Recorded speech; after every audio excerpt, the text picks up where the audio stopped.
18h41 de retour dans Punchline sur CNews et sur Europe 1. On est avec nos invités. Éric Woerth vient de nous rejoindre, député Ensemble pour la République. Bonsoir à vous.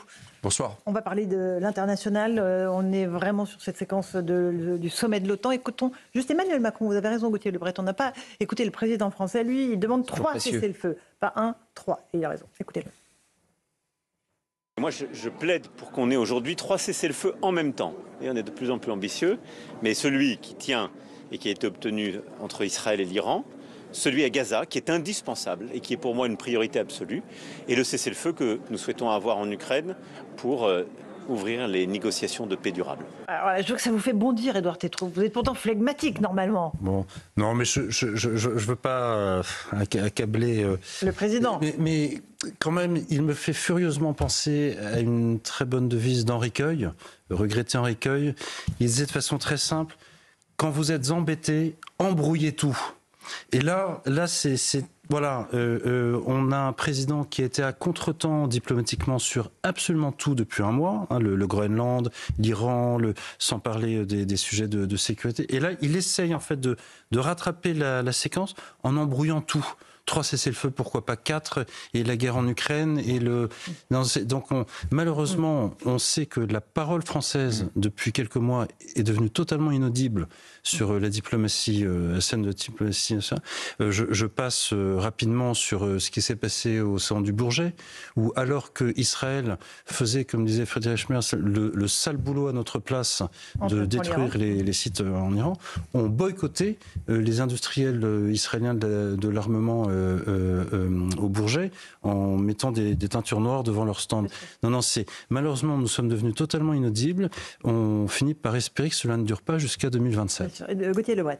Vous savez, Emmanuel Macron a dit la semaine dernière qu'il n'était pas commentateur. Souvent, quand vous dites ça, c'est parce que vous avez peur de l'être ou de le devenir. Il n'est que commentateur. Il ne peut que commenter l'actualité internationale. Alors, on va prendre les 3 cessez-le-feu dans l'ordre. Oui. Le cessez-le-feu sur l'Ukraine et la Russie, évidemment, que tout le monde souhaite. Emmanuel Macron, il en parle depuis quand de ce cessez-le-feu ? Depuis que Donald Trump essaye de l'imposer au monde. Et on voit comme c'est compliqué de l'imposer à Vladimir Poutine. Mais avant l'arrivée de Trump, le retour de Trump dans le bureau ovale, les Européens ne parlaient pas de cessez-le-feu. Il a fallu le retour de Trump, il a fallu que les Européens aient rencontré Volodymyr Zelensky et qu'ils appellent Donald Trump en haut-parleur pour dire oui, vous avez raison, il faut un cessez-le-feu de 30 jours. Donc ça, c'est le premier cessez-le-feu. Le deuxième cessez-le-feu, Israël-Iran. Alors il dit oui, Trump m'a écouté, moi j'ai toujours été constant, et quand on est constant, on finit par avoir raison. Il a toujours demandé un cessez-le-feu. Oui, sauf qu'il oublie juste de dire qu'entre-temps, Donald Trump, il a bombardé les infrastructures iraniennes avec des bombardiers et des bombes que ne possèdent que les Américains. Et enfin, le troisième cessez-le-feu, celui entre Israël et le Hamas. Le Hamas n'est pas totalement détruit, on le sait, mais lui, il pense qu'il faut reconnaître un État de Palestine maintenant. Et sans la guerre entre Israël et l'Iran, ça serait sans doute déjà fait. Ça aurait été fait le 18 juin pour célébrer l'appel du général de Gaulle, reconnaître un État potentiellement dirigé par les terroristes du Hamas. Je ne suis pas sûr que ça soit la meilleure façon de célébrer cet anniversaire. Donc en fait, sur les 3 cessez-le-feu, il n'est qu'en réaction, il est à contre-temps et il subit en fait les décisions de Donald Trump qui s'imposent à lui comme à tous. À l'instant, il vous écoute peut-être. Emmanuel Macron vient de tweeter. Je viens de m'entretenir avec le Premier ministre Netanyahou. J'ai souligné l'importance que toutes les parties respectent la trêve en cours. Ça, c'est une petite admonestation encore au régime israélien. Et nous partageons le même objectif, que l'Iran ne se dote jamais de l'arme nucléaire. Oui, il n'était pas pour le bombarder. Est-ce que vous voulez sauver le soldat Macron ? Mais moi, je ne suis pas là pour faire du Macron bashing, c'est toujours facile. Mais c'est plus compliqué, la réalité est plus compliquée que celle-là. Les Européens, d'ailleurs c'est vrai pour Emmanuel Macron, donc la France, mais c'est vrai pour les autres pays européens, essayent d'exister dans ces conflits, les 2 conflits, l'Ukraine et puis évidemment Israël. Je pense qu'il y a au moins une hauteur de vue, c'est-à-dire qu'il faut défendre évidemment Israël, qui est menacé de mort par le régime des Mollahs depuis sa création dans les années 80. Ça n'a pas toujours été très limpide dans la position présidentielle. Ça a toujours été très clair. Je pense que ça a toujours été très clair, l'idée qu'Israël est dans son bon droit parce qu'elle se défend contre un pays qui appelle à sa destruction. Donc c'est assez clair. Et donc on peut faire un peu de prévention dans ce cas-là. Et c'est ce qu'a fait Israël vis-à-vis de l'Iran après avoir assez remarquablement, c'est vrai, essayé d'éradiquer le Hamas, puis après le Hezbollah. Donc c'est très compliqué tout cela. Les Européens, ils s'intercalent un peu entre la puissance américaine et la volonté israélienne. Et je pense qu'il y a une voie qui est celle d'essayer de préparer la paix. À un moment donné, les Américains ont apporté une aide décisive dans le conflit iranien, et c'est tant mieux. Et j'espère que les Iraniens ont fait un énorme bond en arrière dans le domaine de la nucléarisation, et donc dans la capacité à présenter un risque mortel. N'était pas légal. Emmanuel Macron a dit que les frappes américaines n'étaient pas légales. Oui, enfin, tous les pays qui sont menacés de destruction par un autre pays, par nature, ont raison de frapper lorsqu'ils sont en situation de le faire. Ce qui est très très important, c'est que quand même on voit un peu plus loin. Le président Trump d'ailleurs appelle aussi à des cessez-le-feu un peu partout. Il l'a toujours fait. C'est sûr que Gaza, il faut d'abord faire disparaître le Hamas. Le Hamas se fond pour ce qui existe encore dans la population. C'est donc un dilemme terrible. C'est un dilemme terrible et tout le monde le voit bien. On peut pas dire c'est formidable d'aller bombarder des personnes civiles. Personne ne peut penser ça. C'est absolument de reconnaître un État de Palestine. Mais en même temps, sous ces personnes physiques et civiles, il y a souvent des terroristes qui se cachent dans des souterrains encore. Et donc c'est une vraie question. En tout cas, le conflit israélien, il doit pas cacher le conflit ukrainien. Et moi, je félicite que, notamment, le président Trump ait pu reparler avec monsieur le président Zelensky, et pour essayer de consolider la défense ukrainienne. Et les Européens ont pris le relais depuis ces derniers mois en termes de livraison d'armement par rapport aux Américains qui ne livrent plus grand-chose. Ils livrent quand même toujours plus que les Européens, les Américains. Oui, enfin, on a monté énormément à plus de 30 milliards ou 35 milliards d'euros depuis le début de l'année, ce qui pour l'Europe est déjà beaucoup. D'accord, mais le président Zelensky est très clair. S'il n'y avait pas les armes américaines, l'Ukraine se serait d'accord, mais de toute effondrée. façon, les Américains sont aujourd'hui incontournables et ils le sont depuis longtemps. C'est pour ça qu'il faut qu'on monte notre effort de défense, même avec des difficultés financières qui sont les nôtres, mais c'est vrai pour tous les autres pays, c'est vrai pour l'Italie, c'est vrai pour l'Allemagne, c'est vrai pour l'Espagne. 5%, c'est-à-dire 3,5 plus 1,5, 5%, c'est beaucoup. 3,5, c'est évidemment déjà beaucoup. Nous avions une loi de programmation militaire. Ça fait des années, ça fait 2-3 ans qu'on commence à augmenter les crédits de l'armée française. Il faut continuer à le faire avec notre particularité qui est celle de la dissuasion nucléaire. Moi, je suis membre du Parlement de l'OTAN. Il y a un Parlement, il y a une représentation parlementaire de l'OTAN. Je vais dans 2-3 jours d'ailleurs dans des pays nordiques au titre de l'OTAN. Et cette ligne de défense qu'est l'OTAN, elle est fondamentale. C'est normal que les États-Unis, d'ailleurs Biden l'appelait aussi, rééquilibre un peu l'effort financier des Américains par rapport aux Européens. Donc les Européens doivent monter cet effort financier, le rendre compatible avec leur équilibre financier. Bon, c'est un sujet très complexe, mais nous devons le faire en ces périodes-là. Et le président de la République en convient bien volontiers. Juste une question, Eric Woerth, parce qu'on parle de l'OTAN, mais au fond, c'est l'Europe de la défense ou c'est l'OTAN ? On ne comprend plus. En fait, la réalité, c'est les deux. C'est l'OTAN. Il n'y a pas d'Europe de la défense. Ça n'existe pas. Les Allemands commandent nos Américains, les Polonais commandent nos Américains. Il faut tenter de la construire. C'est toujours pareil. On dit l'Europe, elle est capable de faire, c'est trop administratif. La réalité, c'est qu'on commande des F-35 et pas des Rafales. Mais l'Europe, elle a besoin. Oui, mais c'est pour ça que l'Europe, c'est pas un pays. Donc c'est plus compliqué. C'est même plus compliqué qu'un pays fédéral. C'est pas non plus une fédération. Donc on doit composer avec ça. Et c'est vrai que évidemment, beaucoup de pays achètent des avions américains ou des armes américaines en Europe. Hélas. Il faut tenter de changer un peu les choses. C'est ce qu'on appelle la base industrielle et technologique de défense. C'est une vision européenne des choses. Il faut aussi qu'on soit à la hauteur. Nous, on est à la hauteur dans l'aéronautique. On construit des chars à plusieurs. Enfin, bon, il y a beaucoup de drones. On est très en retard. On est très en retard sur les drones, sur l'intelligence, sur également la surveillance, le renseignement, sur la capacité à projeter des troupes. Mais on peut rattraper les choses. On est 450 millions d'habitants. C'est plus que les Américains. On a des capacités techniques. C'est possible. C'était un tabou de parler d'Europe de la défense, un tabou. Mais je pense qu'on peut commencer à en parler. On peut mettre ça au crédit du président de la République française. Quand même, de temps en temps, on peut faire un petit crédit par rapport on lui fait. Pierre Vermeuren veut vous poser une question peut-être ? Non, c'est pas tellement une question.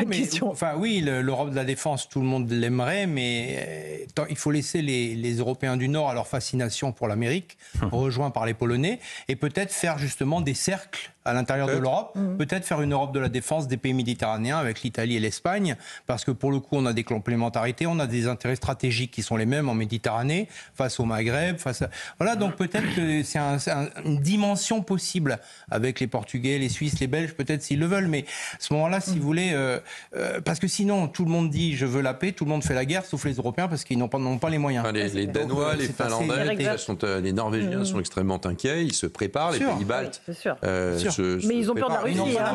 Ils n'ont pas la même géopolitique que l'Europe méditerranéenne. Non, c'est vrai, mais ils ont au moins un sentiment de risque et de péril imminent vis-à-vis de la Russie. Donc ça, c'est quelque chose que nous avons ensemble. Donc ils sont dans les mains des Américains. Donc, les Américains sont un peu partout. Mais comme le président Trump a fondé son élection sur l'idée qu'il se désengageait d'une certaine manière de l'extérieur, de la sécurité de l'Europe, qui demandait aux Européens de faire leur propre effort, et moi je suis d'accord pour considérer qu'en Europe, on doit utiliser ce moment-là, même dans les circonstances financières qui sont les nôtres. Les Turcs sont en avance sur l'Europe de la défense, parce qu'ils doivent être au 5%, ils font la guerre à tous leurs voisins, ils doivent avoir des moyens conséquents. Oui, mais ils ne sont pas en Europe. Mais ils sont dans l'OTAN. Un dernier mot, Alexandre, je vous parle des retraites avec Eric Woerth. Il y a une ambiguïté sur le terme d'Europe de la défense. Qu'est-ce que vous appelez l'Europe de la défense? Est-ce que c'est la défense des nations européennes ou est-ce que c'est un système intégré Eric Woerth, et dans ce cas-là, est-ce que l'Europe devient un État fédéral, quoi? Non, je ne prêche pas du tout pour un État fédéral. Mais je pense que oui, mais enfin, à un moment donné, la sécurité, la survie, au fond, la survie et notre liberté, on a le droit de se poser des questions là-dessus. Franchement, le monde d'aujourd'hui, elle nous incite quand même à le faire. Donc, il faut qu'on mette ensemble des moyens. Il faut qu'on commande européen, mais il faut que nos outils industriels montent en gamme, sans doute. Il faut plus investir. On a les talents, on a les compétences. Donc, on doit pouvoir. Un jour, on les aura plus. Donc, ça se perd. Vous n'avez pas répondu à la question. Qu'est-ce qui vous empêche d'avoir un ou deux porte-avions européens? Ça veut dire que si vous aviez des porte-avions européens, vous auriez à ce moment-là, il y a un ministre des Affaires étrangères européen qui pèse pas lourd aujourd'hui, mais ça permettrait à un moment donné aussi d'être en capacité de déployer des forces communes. C'est pas incompatible avec l'OTAN. Pas faux. Comme Eric Woerth, j'ai beaucoup cru à un moment dans l'Europe de la défense. Je crois que la défense de l'Europe, elle passe par d'autres canaux. Et si Israël nous envoie une leçon, c'est qu'une seule nation, et pas un groupe de nations, une seule nation déterminée à se battre pour sa survie, fait beaucoup plus qu'un globi-boulga technocratique qui passe par Bruxelles, etc., et qui n'aboutit nulle part. Et je trouve qu'on a dépensé beaucoup de budget, de temps et d'efforts pour faire aboutir quelque chose qui n'est pas là. Un dernier élément, une dernière notion très importante, on peut tout mutualiser, mais pas le sang versé. Et à un moment, la défense d'un pays, d'un territoire, d'une culture, d'un mode de vie, ça passe par des frontières. Ça passe par des... Moi, j'appelle pas évidemment les nations européennes de l'identité nationale, des forces nationales. C'est quand même de droite encore. Mais je pense qu'on peut quand même faire. Non, mais l'Europe, c'est une grande vision de droite. Honnêtement, le général de Gaulle, il a quand même suffisamment porté, comme tous les présidents. Pas celle-là. Nous avons pas celle de qui s'en prend aux agriculteurs, etc. Pardon, allez-y, terminez. Ok, je pense qu'on a fait beaucoup de progrès en Europe ces derniers temps et c'est tant mieux. On peut mutualiser les financements. Il y a 300 milliards qui partent chaque année vers les États-Unis de l'épargne européenne. Peut-être que si on les gardait chez nous, ce serait plutôt un succès. Donc on a le droit, à un moment donné, d'avoir une préférence européenne. Dites-moi un tout petit mot sur les retraites, parce qu'évidemment, là, le Premier ministre va parler demain, le conclave n'a pas abouti, on s'achemine, alors il y aura une motion de censure qui ne sera pas adoptée. Ça veut dire que là, en fait, la réforme va être appliquée, enfin elle l'est déjà et elle va continuer à l'être. Mais j'espère bien. En fait, cette réforme, elle n'a pas été votée dans les formes qu'on souhaitait, mais enfin elle est passée institutionnellement. Pourquoi avoir perdu autant de temps alors? Comment? Pourquoi tout ça pour ça? Mais parce qu'il fallait parler, parce que vous savez, c'est un truc vachement compliqué. La majorité à l'Assemblée nationale, on peut en rigoler, mais c'est les Français qui l'ont voulu. Donc c'est très très complexe. Sinon, on peut faire sauter les gouvernements tous les 3 jours. Et c'est pas ça qui va améliorer les choses. Donc il est logique que le Premier ministre ait souhaité refaire un tour d'horizon. Ce tour d'horizon, il a moyennement bien, mais enfin ça a quand même montré que, au fond, les 64 ans n'ont pas été remis en cause. Comme les 62 ans à l'époque où moi je portais les 62 ans, c'était l'horreur absolue. Même le Parti socialiste aujourd'hui ne remet plus en cause les 62 ans. Donc le PS et la gauche, ils ont toujours une réforme de retard. Donc dans un an ou deux, les 64 ans, ce sera plus le sujet. Le sujet, On ce sera à 67. un peu plus loin. Continuez comme ça, vous êtes bien parti. Je pense que vous allez. Soit vous défendez le modèle. Au moins, vous avez le Allez, mérite d'être honnête. le dernier mot, Eric. Le modèle par répartition. Soit vous défendez le Attendez, modèle par répartition, il faut Ouais. l'hybrider un peu avec de la capitalisation, mais bon courage pour ceux qui paieront 2 cotisations. Et On à un peut moment donné, baisser les cotisations aussi, ce sera pas mal. Bon, allez, c'est la fin de l'émission. d'accord, mais enfin, à un moment donné, il y a des réalités qui vous rattrapent très vite. Dans la répartition, on peut aussi avoir des politiques démographiques. On ne va pas se satisfaire non plus d'avoir moins d'enfants par couple, donc il faut avoir des politiques démographiques. Il faut relancer l'activité économique et évidemment l'emploi, c'est-à-dire la capacité à travailler, les heures employées, les heures de C'est vrai. travail dans le pays. Et puis, il faut continuer à augmenter l'âge, parce que l'âge l'âge effectif de départ à la retraite, il correspond aussi, d'une certaine manière, à une augmentation de l'espérance de vie. Merci. Bon, et puis, il y a des systèmes de justice à l'intérieur du système de retraite qui ne peuvent pas régler toutes les injustices qui se sont accumulées pendant plein d'années. Merci, Entre les hommes et Eric. les femmes, par exemple. Et les inégalités prendre sont à la encore racine. importantes. Merci à vous. On a un petit peu débordé. On s'excuse auprès de Pierre de Villeneuve sur Europe 1 pour Europe 1 Soir et surtout Christine Kelly sur Face à l'info. Bonne soirée à vous sur nos 2 antennes. À demain.